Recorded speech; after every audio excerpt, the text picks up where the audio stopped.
नमस्कार साथियों। आज मेरे साथ हैं कृषि विभाग के वरिष्ठ अधिकारी डॉक्टर बलराज जी। इनसे हम जानकारी लेंगे कि किसान भाइयों को जिनको डीएपी लेना है, गेहूं की बिजाई का समय चल रहा है, तो डीएपी लेने के लिए उन्हें क्या करना चाहिए। और आमतौर पर बोला जाता है कि दुकानदार डीएपी नहीं दे रहा, तो उस स्थिति में किसान भाई क्या करें। स्वागत आपका Balraj ji. Thank you. Doctor साहब, बिजाई का समय चल रहा है गेहूं का, तो इस समय कृषि विभाग द्वारा डीएपी खाद को लेकर किसानों में मारामारी देखने को मिल रही है। उसके लिए किस तरह से मिल रहा है डीएपी, किसानों को किस आधार पर बांटा जा रहा है। देखिए, जैसे ही डीएपी हमारे यहाँ ब्लॉक में आता है, हम अपनी देखरेख में उसको किसानों को वितरित करवाते हैं।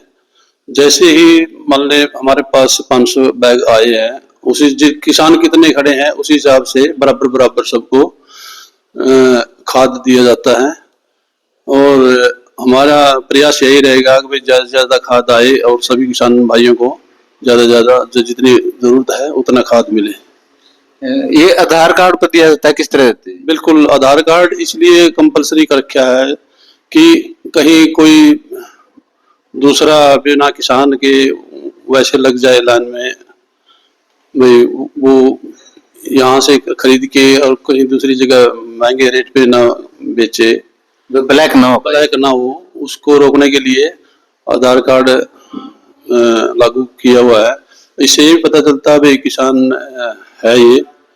मैं साथ में मेरी फसल मेरा ब्यौरा पंजीकरण भी लिया जाता है और उसी हिसाब से मतलब खाद बांटा जाता है। डॉक्टर साहब, एक काम बताइए, भाई आमतौर पर किसान किसी दुकानदार के पास जाता है, भाई दुकानदार उसको मना कर देता है डीएपी नहीं, और उसके गोदाम में डीएपी मिल जाता है। उस स्थिति में विभाग क्या कार्रवाई करता है और किसान क्या करे उस स्थिति में। मैं किसान भाइयों से भी अपील करता हूँ, भाई आप लोगों को जैसे ही पता लगे भाई यहाँ डीएपी है, यूरिया है, दोनों कहीं किसी के पास स्टॉक है, किसी दुकानदार के पास, डीलर के पास, तो उसकी सूचना तुरंत विभाग को दें और हम वहाँ पहुँचकर जितना भी खाद होगा वो किसानों को वितरित कराएंगे, किसानों को बांटा जाएगा और दुकानदार के खिलाफ कार्रवाई की जाएगी। अगर कोई दुकानदार खाद के साथ किसी तरह की टैगिंग करता है या ब्लैक में महंगे दाम पर देता है, क्या कार्रवाई करती है। ये भी मैं दुकानदारों को मैं बोलता हूँ, कहता हूँ भाई आप किसी भी किसान के साथ खाद के साथ कोई टैगिंग नहीं कर सकते। आप अगर आप करोगे तो आपके खिलाफ कानूनी कार्रवाई की जाएगी, विभागीय कार्रवाई की जाएगी। तो कोई भी दुकानदार टैगिंग नहीं कर सकता।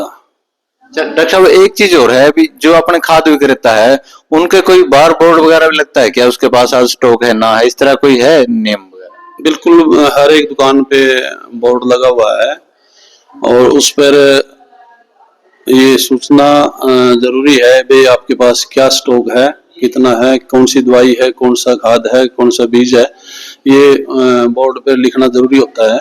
ये विभाग द्वारा आदेश जारी किए जा चुके हैं पहले, और ये अगर कोई नहीं करेगा ऐसा तो दुकानदार के खिलाफ कार्रवाई भी होगी।